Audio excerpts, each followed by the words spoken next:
our D were getting up ice. I felt too much, and when you look at the game tonight, out of the 5 goals, I think all 5 were scored on line rushes against, and at least I'm going to guess 4 of them got with our D caught up ice, and it just.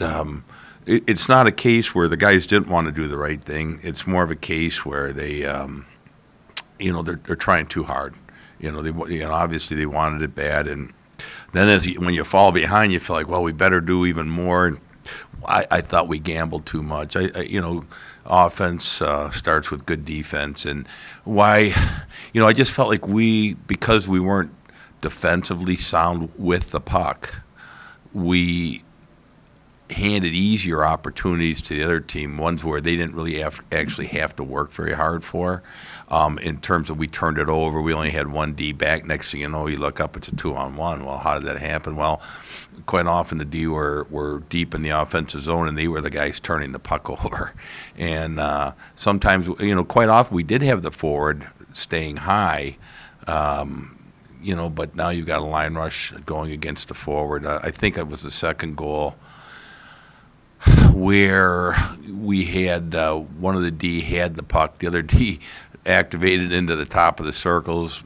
We turned it over, and it's 2-on-1 against oh no, it was actually a breakaway. So, we held the shots down. If you were to look and say, geez, you only gave him 25 shots, the situation is that 25, but a lot of those chances were high-quality chances, and they were the result of some poor puck management by us.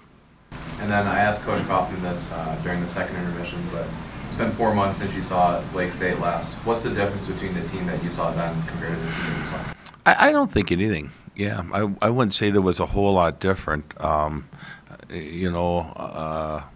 The games were tighter, obviously, at Lake State, but I think if you looked at puck possession and some different things, some different indicators tonight, you'd say it was pretty even. It's just when we made a mistake, we made them big, and it wasn't the guys didn't want to do that. They just tried too hard to create the offense, and when you do that, offense runs away from you, and you give up opportunities the other direction. So an extremely chippy game tonight with 8 penalties called on Ferris and 18 total. What led to such a penalty-filled game? How many did they have, by the way? I haven't had a real chance to. How many? 10 for how many minutes? 20. So they had 10 for 20, and we had 8 for 30. Oh, that's because of the 10-minute they tacked on. I don't know. I just think it was a hard-fought game. Yeah. All right. And then with the loss tonight, Ferris is mathematically eliminated from the playoff contention. Kind of describe the emotions knowing that tomorrow is the last game of the season. He hasn't set in yet, and I don't mean to be elusive on that. I just, the game ended 5 minutes ago, so it hasn't hit home. My mind's still on the tonight's game, and I'm sure when I get a chance to step away a little bit, a few minutes from it, and start looking at tomorrow. My initial thought for tomorrow is we've got to eliminate those. It wasn't even, hey, we're out of the playoffs. It's, hey, we're going to want to win, and we got to eliminate some of the turnovers that we had tonight. Thank you.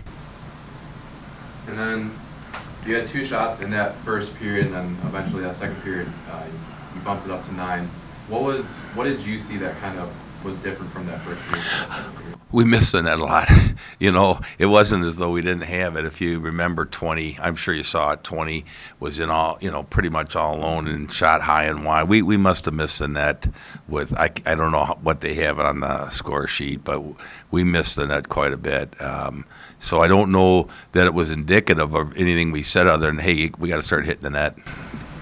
And then their goaltender, Merrick Mittens, when he's on, he's really on, and he had a shutout tonight. Can you just maybe saw what you saw in their goaltender? Yeah, I thought he played really well. A couple of quiet saves he made that you wouldn't have pulled people out of their seats, but there was a couple of tips by Dominic Lutz right in front that were really, it was good plays by Dominic. He set himself up with shots from the point, and he had really good deflections on him. And I thought Mittens made those saves and made him look easy. So, you know what? He quietly had a really good game tonight.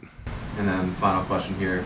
a few of their goals came from turnovers, passes in the middle by Ferris State. What are you going to have to do tomorrow to kind of eliminate those chances for the Lakers? Well, it's a matter of convincing the guys to, you know, when those turnovers occurred, quite a bit of them were by our defensemen deep in the offensive zone.